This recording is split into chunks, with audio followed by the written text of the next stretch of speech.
Dankjewel. Ik spreek inderdaad de taal nog een beetje, maar ik heb beloofd deze speech in het Engels te doen. Dus spijt me dat ik met een taal moet spreken die ik echt niet erg goed ken en met een zwaar accent spreek, maar ja, daar is niets aan te doen. So, I want to come back to is everything economics, which is the subject of this meeting. And I wear two hats. I'm a member of an economics department and a history department. And my economist colleagues, there would be no contender. You know, of course everything is economics. How could you even doubt it? In history departments, I must say this thing is still questionable. And I'm actually going to talk a little bit about economic history and answer perhaps this issue. And that is historical issues of economic growth. Why are we immensely richer, healthier, and more comfortable than our ancestors just a few generations ago? And I think this is maybe just an aside. You know, economic historians' main function in economics departments is to relieve the feeling of gloom and doom that everybody else seems to emanate these days, because you know, we are people who look at the long run, and we keep telling everybody that, well, yes, in the 20th century, in the 21st century, things went up and they went down, and there were good periods and bad periods. But look, compared to the way people lived, say, 200 years ago, we are doing really fine, you know. And if you don't believe me, just open a book about dental practices in the, say, late 18th century and ask yourself, would I want to go to a dentist in the 18th century? Or, for that matter, have surgery without anesthesia and maybe even more serious, you know, bury on average 3 out of every 10 children born before their 5th birthday. So, you know, and these things are no longer even conceivable to us. And something has changed. And this is really the central question of our economic existence. You know, Nobel Prize winner Bob Lucas once wrote a sentence that every economic historian likes to quote. He says, once I start to think about this question, it's very difficult to think about anything else. And so I said, Bob, you know, welcome to the community, because this is what we have been doing for 50 years. I'm glad you're discovering us. So there. Yes. So, of course, economies grow for many reasons, and you know, the standard sort of story that Karl Marx and others have talked about is they accumulate capital.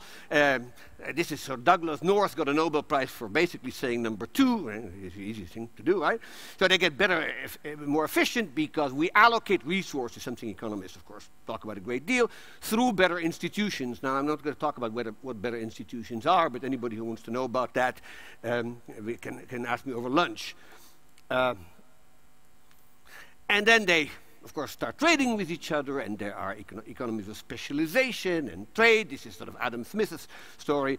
And finally, and this is my point, my shtick, as they say in English, is that they acquire useful knowledge. Now, you know, in some sense, I'm glad that I had to listen to Tim Harford this morning, because he basically seemed to indicate that technological change and progress is basically sort of a random process. We just experiment, you know, we try every bottle on the shelf and something like that, and something works, we write down what works, and we move on from there. And, you know, there is a lot of that, and I would be the last person to deny it. But it sort of helps if you know what you're doing. You know, and now this is not to say that in any technology, people who invented something new really knew fully what they were doing. You know, but between knowing nothing at all, okay, and between knowing everything, there is basically a continuum. Okay, and within that continuum, we keep moving in one direction and not in another. And there, I think, in a nutshell, is what this is all about. So this is what I want to talk about a little bit. Okay. So for those of you who want a more complete answer, and this is what we call this from the shameless commerce division, here are 2 books that I've written, which make very nice Christmas presents, especially, you know, if you pack them, a dozen of them in a cage, you know, that's really under the Christmas tree, looks really good. I get about 37 cents per copy, so yeah, I have to sell a lot of books. But this leads me to the following statement, okay, and that is not just alles is economie, maar alles is kennis, okay? Everything is about knowledge, okay? Now, knowledge of a certain kind, of course, okay? And I think this is particularly relevant to the processes of technological progress and innovation, which are the key to what has happened in the world in the last 200 or 250 years. And of course, that's what I want to talk about, okay? So, technological progress isn't everything, but it's a lot, okay? And we sort of, in economics, we sort of distinguish between two kind of main processes, okay, and combinations of them. One is what we call process innovation, and those of you who study economics know what process innovation looks like. You got an isoquant, right, and the isoquant moves to the left. Wow, amazing, okay? So the same good can be produced at less inputs and therefore cheaper, okay? So what's an example of process innovation? It's this. Come on, this is process. Yeah, there we go. So everybody knows what this is, I'm sure. This is a spinning jenny. Almost exactly 250 years old, one of the first inventions that sort of rang in the Industrial Revolution. And what it basically is the cheaper and faster way of making cotton yarn, and therefore is widely considered to be one of the early inventions in the British Industrial Revolution. And everybody who takes my course at Northwestern will know exactly who invented it and what happened to him, but this is not the time, okay? Come on. Then we have product innovation, okay? And here's an example of product innovation. Everybody knows what this is, I'm sure. This is an argand lamp, okay? This was invented by a Frenchman called Aimé Argand in about 1780.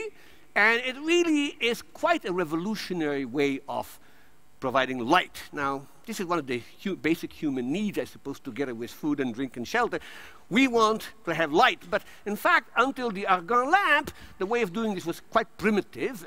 Basically, we used fire, which caused all kind of, problems, and so on. And Argand actually invented this lamp, which, at least for, I say, 40 or 50 years, became one of the central ways of, lighting the houses of Western Europe. And it's a major invention, although he's not quite a household name, okay? And of course, a large number of inventions were combinations of those two, in which you make a product that already existed, but you make it not only cheaper but also better. Okay, so here's an example of that. Somebody help me with, there we go. Okay, so this is a rifle.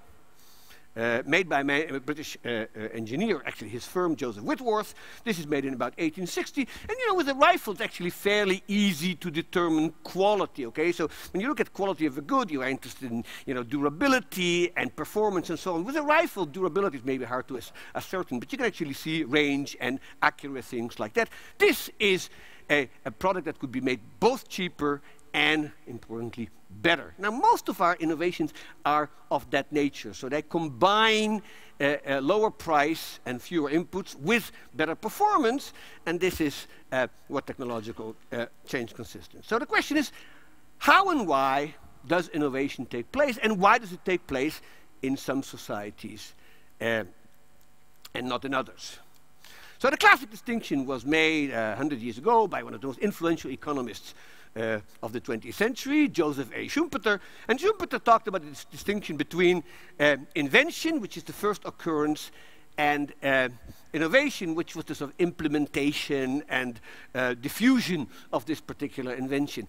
And this was very influential for many years, but I think by now, I think most people start to think that perhaps there are better ways of making this distinction, because in fact, the invention process doesn't end normally when something is made for the first time, but you keep improving it, or as I like to call it, tweaking it, okay? I mean, just little changes and adaptations, and I think that's particular where the kind of adaptive behavior that Tim Harford was talking about this morning comes into play. So in practice, this distinction is somewhat problematic, okay? What I think is true is that all technological progress is what I call useful knowledge, okay? Technology, fundamentally, I think, is the control and manipulation of natural phenomena and regularities, okay? So that would, of course, include, complicated things like Schrödinger's wave equations, which only 50 people in the world understand, or so I'm told by my physicist colleagues, and things that are very simple, like, it is in Chicago, it's cold in the winter and warm in the summer, and that has, that's useful knowledge. Also, it's not very particularly path-breaking. And of course, the question is, to what extent does this knowledge require science? And the answer is, I think, basically it doesn't require science, but science helps, okay? And so you're going to hit, if you don't know why what you are playing with is working, okay?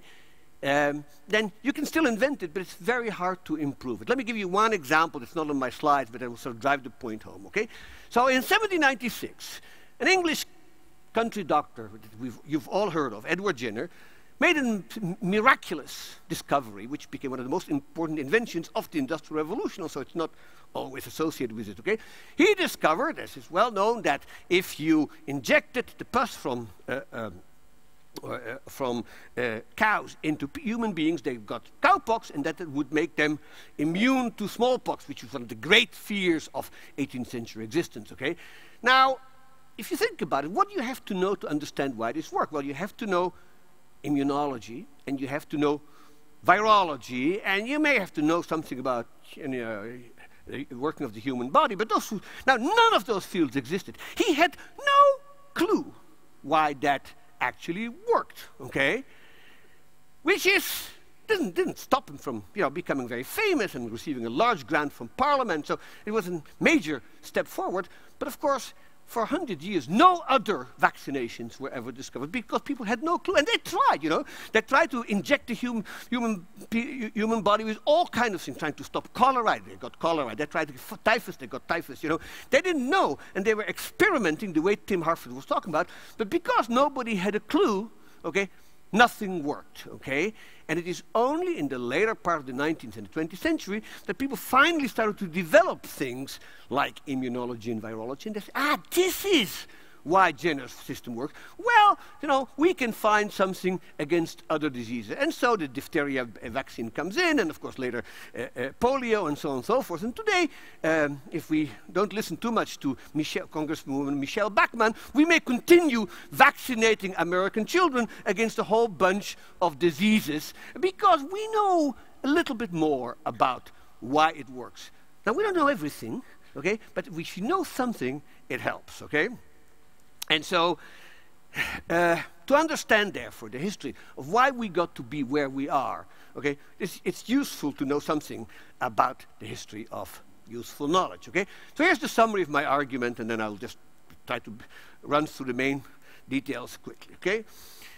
Economies become richer and richer because as a society, they know more. Okay? Now, what exactly I mean by to know something as a society has a somewhat technical definition that I'm not going to get into, okay? But basically, knowledge is wealth. Ignorance is poverty. Take that home as Mokyr's law. Now, not all knowledge is created equal, okay? The knowledge the economy accumulates has to be first the right kind of knowledge, okay? A great deal of knowledge, including most of the knowledge, all the knowledge that I have, like economics and history, is probably not terribly useful in reducing the cost of production, okay? And if you study philosophy or musicology or, the writings of Maimonides, it's very nice, but it doesn't, that kind of knowledge is kind of useless. Hate to break the news to you. And it doesn't mean it's valueless, it doesn't help the society to produce better goods and services. Secondly, it has to be accessible. This is critical, okay? So knowledge that is only possessed by a very small number of people, but could be used by many others, has to be made available. And I shall give you some examples of how that actually played itself out, okay? And finally, it has to be applied, okay? So even if it exists and it is widely available, you have to have the right kind of conditions for this knowledge to be applied. And of course, that takes me in the whole Doug North story about institutions, and I'll give you some examples of that, okay? Now, that only happens very rarely. In fact, I would say that those three conditions together really came together just once in human history. And that is first in Britain and then in the rest of Western Europe, in somewhere between 1750 and 1850, okay? Now, my historian colleagues say that they don't like this kind of history because they say it's triumphalists. And, the more I think about it, the less I think that's an insult. Yes, it has a sense of self-satisfaction and triumph, but that is because damn it, we were successful.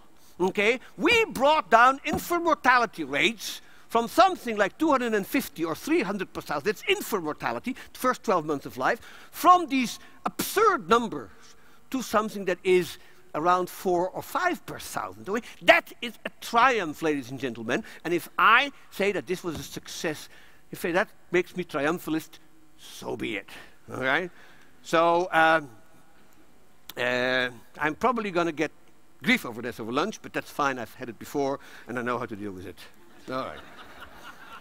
All right, so let me move on, okay? So how does this work in Europe after 1600? Where does this come from? Well, it comes from many sources. I'm just going to pinpoint a few critical places, okay?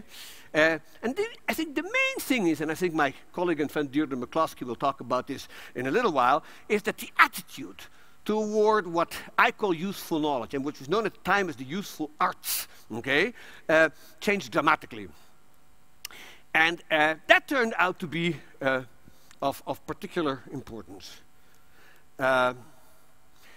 What I think is dawning on people at some point in the late Renaissance or early modern period, okay, is that knowledge is not just to be sought for its own sake, as people like Aristotle had taught many years before, and people had been repeating for 2,000 years after Aristotle.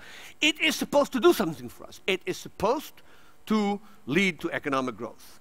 And the most influential, but by no means the only one, is this man. His picture will show up in a minute. There he is. Ah, you've all recognized that wonderful picture of a man sitting there writing still in Latin.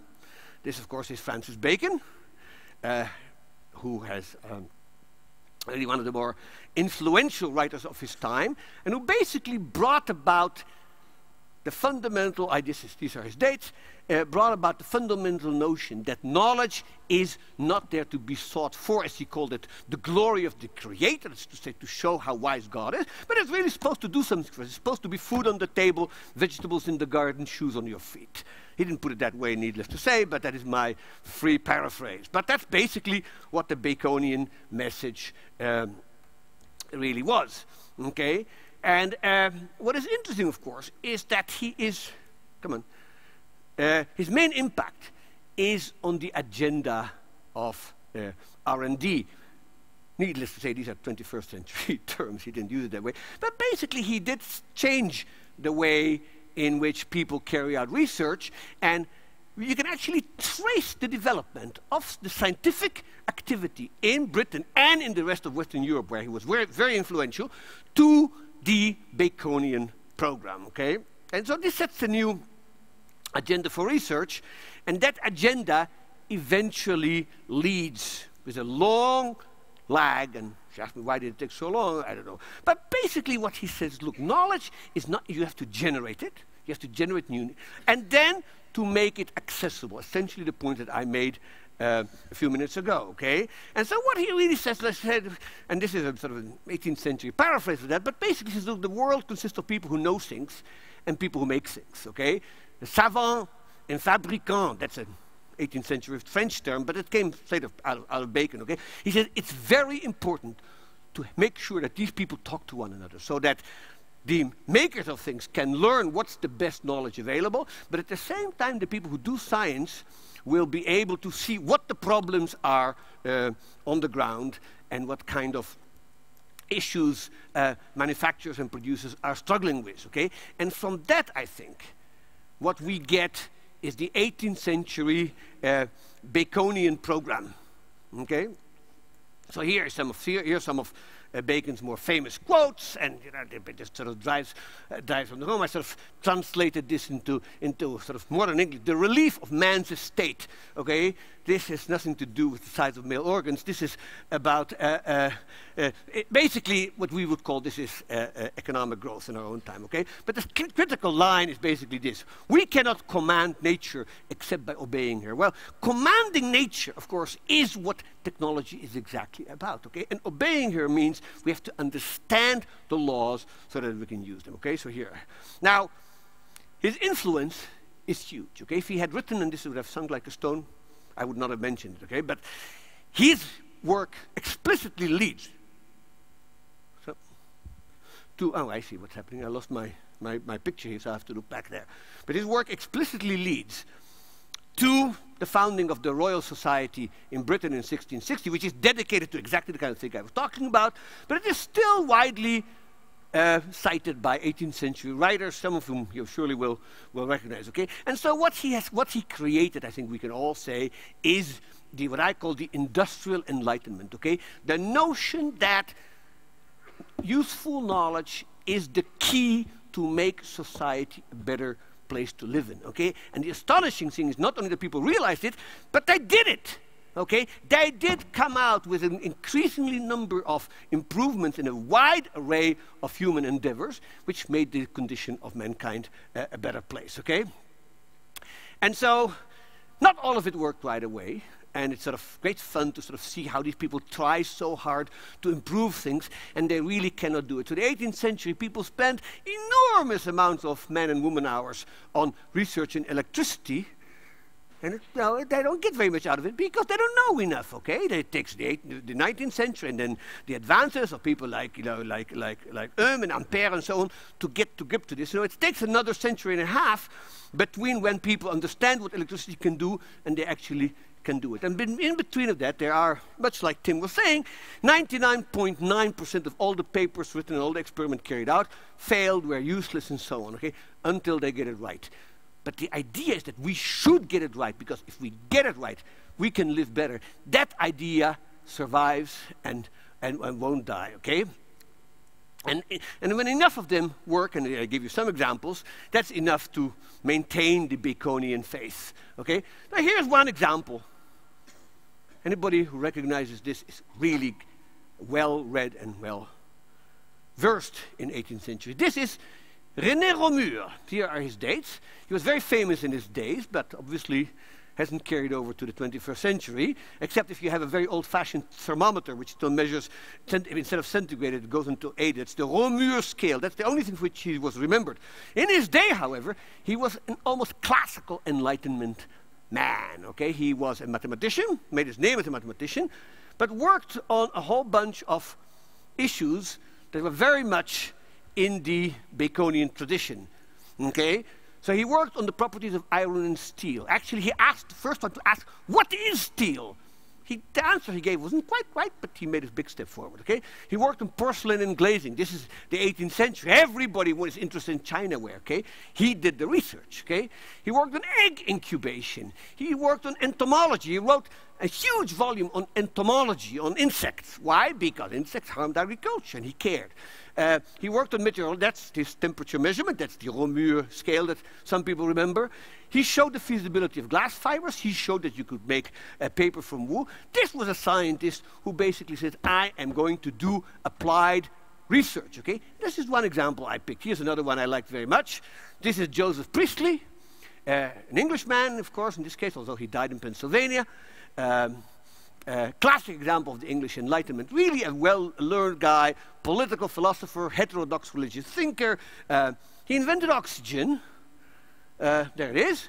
Not a minor thing, you know. Also, he never quite understood what it was that he had discovered. That's a different story. But he also wrote the leading text of his time on electricity, not widely taught anymore in engineering schools, I'm afraid, but for the time it was quite advanced. And he was an inventor, okay? He invented what we call today carbonated water. I just learned in Dutch that you no longer say the term that I learned as a child, which was spuitwater, but you use spaarrood, which is, I ordered in a restaurant, I ordered spuitwater, and they looked at me like I was crazy. But that's what the term I grew up in the 1960s, that's what we called it. Well, he invented it. And in fact, like a good scientist, he never made a penny of his invention. His invention was stolen by a Swiss immigrant called Schweppes. Okay, so thereby you can see how economic history can be. So the other thing is that's interesting, and I said this: the knowledge is to be made accessible. So here is another statement. Okay, the 18th century invented the search engine. Okay, but it wasn't Google. No, surprise, surprise. It was this. This is the encyclopedia. Now, the 18th century is the age of encyclopedias. Okay? Now, you see earlier things coming out in the late 17th century, but if you ever go to high school and you take a course about the Enlightenment, the first thing you are taught is, of course, that this man, Monsieur Diderot, and his friend, Jean d'Alembert, came out with this huge document. Now, the encyclopedia is interesting because it isn't just a political and philosophical document. It is a document about technology. Okay? It contains hundreds and hundreds of descriptions of how to make things and how things really worked. Okay? So, at least for a while, until things start moving, if you wanted to know how something worked, that's where you went. So here's one example, pin making, which is, of course, thing that Adam Smith saw in his first chapter, or some English translation thereof. Okay, it's not very sharp, but actually look at the picture. You can actually see the parts of all the equipment that is being used, okay? There are many other of these search engines, less famous than in the encyclopedia. Here's another one. This is an 82-volume set called Description des Arts et Métiers, published by Ancien Régime France, so before the revolution. I've read about 10 volumes, so they're stupefyingly dull. But if there's anything you wanted to know about paper making or beer brewing or sail making or, whatever form of, useful arts you wanted, this is where you went. So not recommended except if you are an economic historian, okay? Here's another example in England. This is a much smaller book, but the kind of search engines that this is a book published in the 1750s. And if you look carefully, everything you wanted to know about anything is right in here. All the way from agriculture to static, surgery, surveying, merchandise, meteorology, there it is, arranged alphabetically with pictures and everything. Okay? This, ladies and gentlemen, is an 18th century search engine. If you wanted to know what was known and you wanted to know what's the best practice technique, that's where you went, okay? Now, of course, some of it depends on whether knowledge was codifiable. That's to say, whether you could actually write it down. There are lots of technological things which is very hard to write down because people actually have, they have this Fingerspitzengefühl. They know how to do it, but they can't quite write it down. So what you do is, of course, you study with some master, and then he teaches you, or she, as the case may be. And this is what we call tacit knowledge. So it couldn't be written down, but it was still very important, and of course spread so that. But what you need is personal contact, okay? And that too is something for which the 18th century became famous, okay? It was the age of what we call public science, okay? So this is the age of public science, okay? Who are these people? Well, on the left is James Watt. In the middle is his associate Matthew Boulton. On the right is his engineer William Murdoch. Okay, these are the sort of central people in the Industrial Revolution, but they meet together in what is known as the Birmingham Lunar Society, together with a whole bunch of other cognoscenti people like Erasmus Darwin, the grandfather of the great Charles, and many others. And they talk about what do scientists, or natural philosophers as they were known in those days, have to teach businessmen and engineers, and vice versa. Okay? Things like this are becoming common all over Western Europe. Okay? And that, I think, is the key to understanding why Europe goes in one way and, say, China goes in another. Right? Now, what kind of incentives were there for the third thing? That is, why would people actually go through the trouble? Okay? Well, of course, if you believe that everything is economics, the first thing you believe is that people were applying this knowledge to production because they wanted to make money. That sort of seemed to make sense. And of course, you might easily think, hey, in that sense, Britain is well situated because they have a patent system and they are applying their knowledge to production, and they take a patent so they can hopefully make some money on the deal. Well, that I think is true, but it is a very partial thing.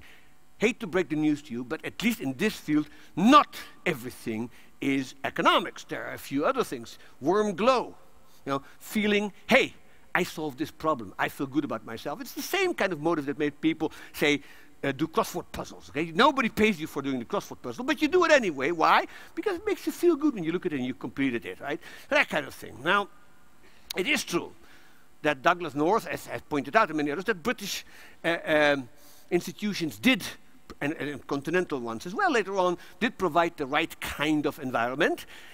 And so there's a patent system, but there are other rewards for successful inventors. Here's one reward that I think a lot of people care about, okay?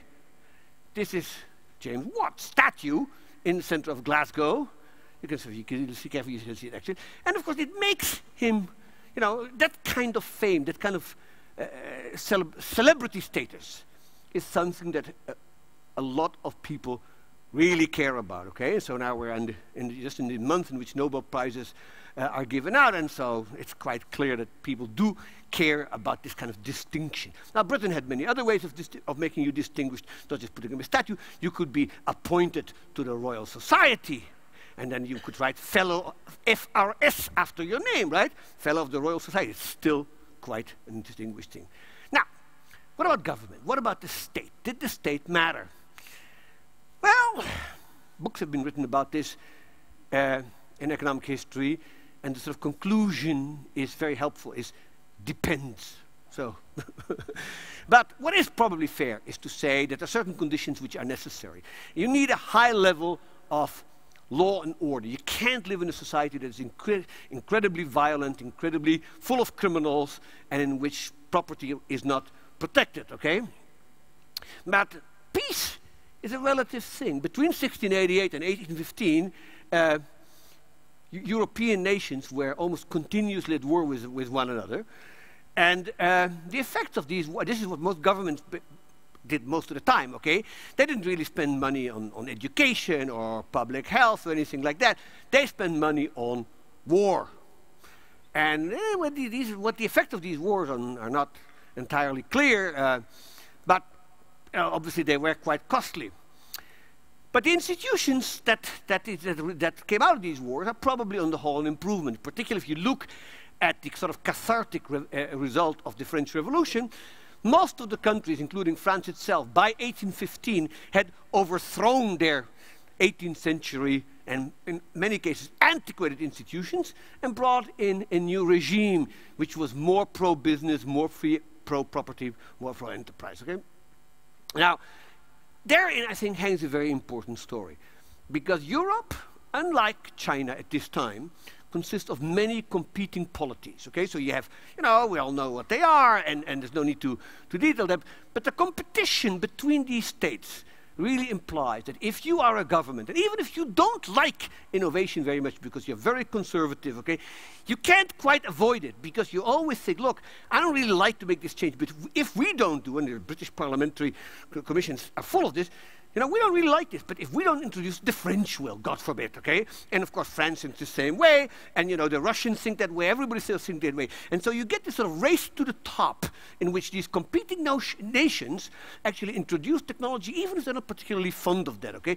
Whereas in China, where there's really just one state, okay, if the state basically says, we don't like this, it doesn't happen. That, I think, is a huge difference, okay? So nobody wants to fall behind. Now, some nations, of course, buck the trend, and they do fall behind. And so, as everybody knows, in 1700, Spain drops out of the history books and only comes back in 1936, if you teach history. And, well, nothing happens in Spain in 250 years. But among the major players, not counting Spain, but France, Prussia, Russia, Britain, and so on, innovation was often seen as strategic, even if the people didn't like it, okay?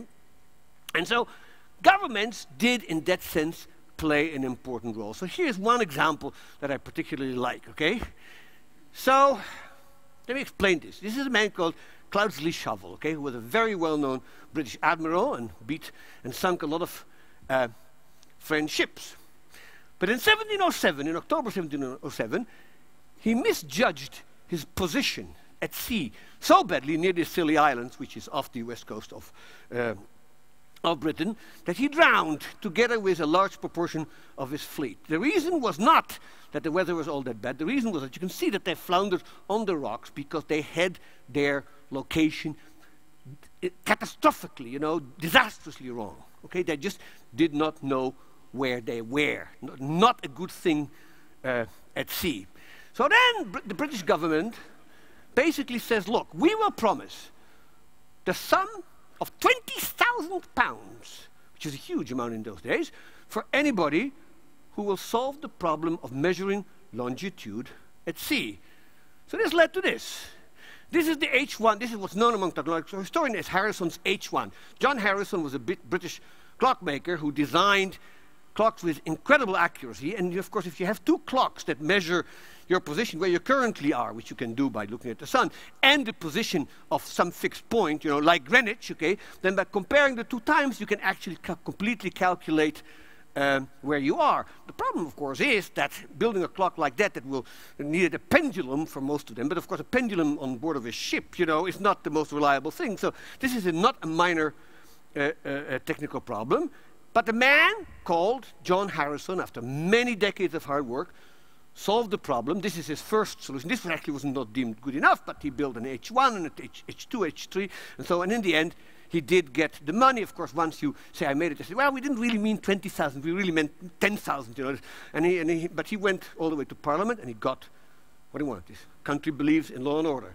And this leads to this, okay? So this is already a thing that really works. This is no longer made by Harrison, who's dead by 1793. This is made by a man called Thomas Earnshaw. And of course, Earnshaw's work is exactly the kind of thing I was talking about before. He took Harrison's invention, okay, and he made it better, and he made it cheaper. Once it is good, reliable, and it is cheap, okay? Every ship can have one. By the 19th century, the problem of longitude at sea was solved, and a lot of sailors' lives were saved, okay? Again, I'm being triumphalist, and rightly so. So for final thoughts, okay, and I'm almost out of time. So what nations know and believe is critical to their economic performance, okay? But the kind of knowledge matters, who has access to it is mattered, and what it's being used for. There's only one final thing, okay? And this is very much in, you know, what it was that Bacon meant, okay? And, you know, to be successful in this game, you have to have what we call, in American English, chutzpah, or in Dutch, the word is chotzpe, but it's the same word. Of course, it comes from Hebrew, and it means basically disrespect. And the truth is that respect and innovation don't go together very well, because every innovator basically says, I can do better than the smart people who lived before me. So what the way my grandfather did is no good, I can do better, okay? That, I think, is something which the Europeans were extremely good on. And, you know, Bacon himself, of course, wrote many tracts against Aristotle and many of these other sort of classical authorities for whom everybody had some respect. You must be able to believe that whoever it is you believe in, whether it's Aristotle and Ptolemy, like the physicists of the 16th century, okay? Or the Quran, or the Torah, or Aquinas, or Confucius, or Newton, or last week I learned even Einstein, okay? That they can all be wrong, okay? The only thing that counts is experiment, observation, and logic. What somebody said 50 years ago or 2,000 years ago is to be tested, and if it doesn't stand the test, we throw it in the wastebasket, okay? That is not respectful, but it works. Thank you.